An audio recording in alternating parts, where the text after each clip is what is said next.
let's talk about something that may never have been discussed with you. Self-stimulation or masturbation isn't exclusive to young people. It can be a very valuable tool for preserving your sexual health and vitality well into your post-65 years of age. However, there's a paradox, a secret everyone knows. Chances are, without realizing it, you've acquired certain habits over time.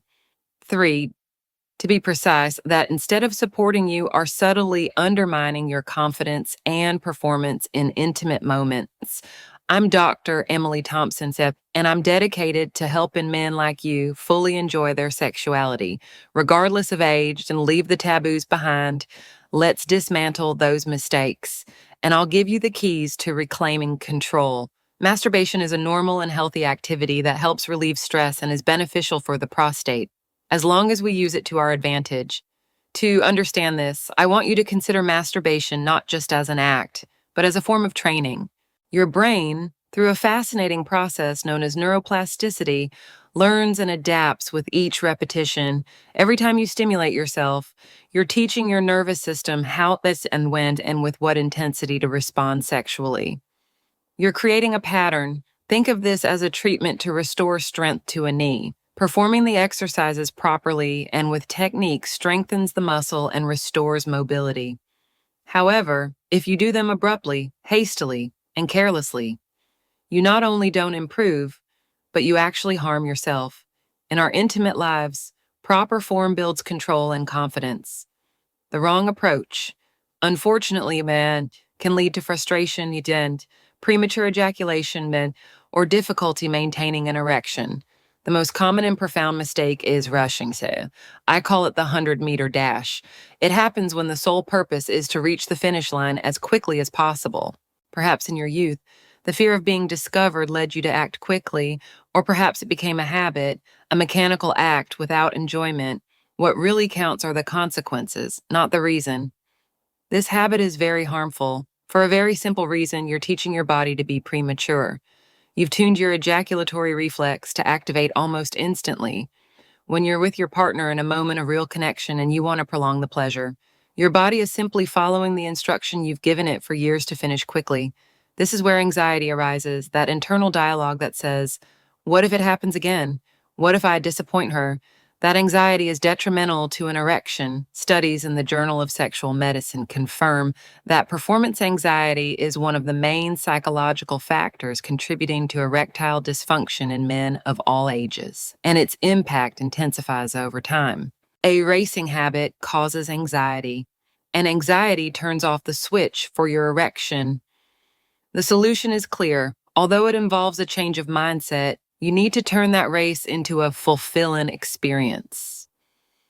Take the time you need, find a moment of total privacy without distractions. The focus is no longer on the orgasm, but on the process, on exploring your own sensations. Ride the wave of your emotion. When you sense yourself approaching that limit, stop, breathe. Allow the intensity to subside a bit, and then get back on track.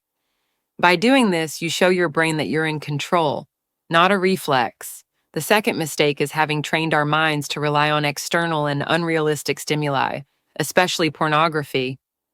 In my experience, I've observed how this habit, which seems harmless to many, becomes a major obstacle, especially as we mature. Consider this like the distinction between a healthy, lovingly prepared home-cooked meal and a bag of processed potato chips. Potatoes offer instant gratification, a touch of salt and fat, but lack nutritional value. Pornography works the same way. It floods your mind with innovation and power that cannot be matched in reality. Your dopamine system, the neurotransmitter of pleasure, becomes desensitized. It's like having music playing constantly at full volume. Over time, a tune at a normal volume will sound like a whisper. As a result, your partner, a real person with their flaws and genuine beauty, may begin to seem less interesting. You have trouble getting an erection because your mind has been conditioned to require a visual stimulation that true intimacy, founded on connection and affection, doesn't and shouldn't provide. This is called porn-induced erectile dysfunction. The key is to rediscover the most powerful sexual organ you have, your mind. I suggest you do a visual detox. Stop looking for excitement on a screen and start developing it from within. Use your creativity. Remember those moments, dreams, and experiences that made you feel fulfilled and desired. Focus on touch, on the present. At first, it may feel difficult, like a muscle you haven't worked in a while, but I guarantee it's essential to reconnecting with your true desire. If you need support, erotic literature or audio stories can be a great option, as they encourage imagination without visual distractions. The third mistake is a lack of variety. It's constantly doing the same thing in the same way. Always use the same hand, the same pressure, the same speed, and the same position. It's commonly called the death grip, but I prefer to call it the steel grip, as it's rigid and inflexible. The problem lies again in conditioning. Your penis adapts to such a particular and often intense form of stimulation that anything else feels bland. The pressure of a firm hand, for example, feels very different from the soft, wet sensation inside a mouth or vagina. If you've trained your body to respond only to maximum intensity, when you experience a pleasurable level with your partner, your brain interprets it as insufficient and may have difficulty maintaining an erection. There is a case of a patient whom we'll call Charles, who is 68 years old. He embarrassedly revealed to me that he loved his wife, but that during their intimate moments his mind would go blank and he would lose his erection. Upon investigation, we discovered that for a long time he had maintained a single method of masturbating face down in his bed, generating a very specific friction and pressure. His body didn't recognize the most subtle and loving stimulation from his wife as sexually valid.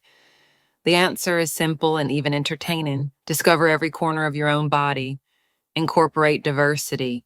You use your right hand, try your left, use a high-quality lubricant. This isn't a sign of old age, but rather the pleasure tool that will allow you to enjoy yourself more peacefully. Change positions, sit down, stand up. The goal is to resensitize your body, showing it how to enjoy a wider range of sensations.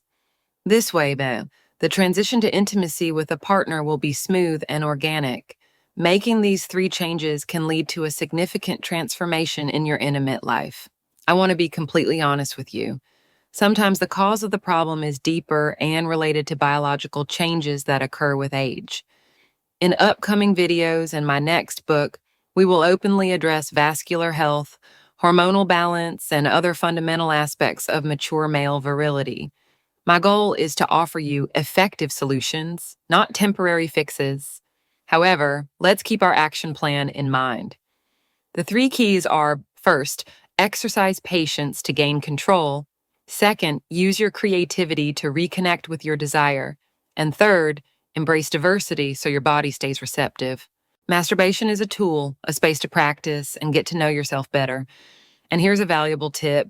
Use your alone time to learn about condoms. Many men, especially those who have been in long-term, monogamous relationships, find that condoms diminish their sensitivity or cause anxiety. The most effective way to overcome this is to train alone. Experiment with different options and brands until you find one you barely feel. Doing this removes an element of tension and discomfort from being with your partner, allowing you to enjoy the moment. The story highlights how unhealthy masturbation habits can negatively impact sexual health and self-confidence. The 3 pitfalls, rushing, relying on unrealistic stimulation, and lacking variety, teach us the importance of conscious, creative, and flexible practice in all aspects of our lives. In modern society, time pressures and dependence on technology, such as social media or digital content, can cause us to lose touch with ourselves. Apply patience and creativity to our work, relationships, and personal health, changing our habits, experimenting with new approaches, and focusing on quality over speed can help us live a more balanced and fulfilling life, especially in the digital age.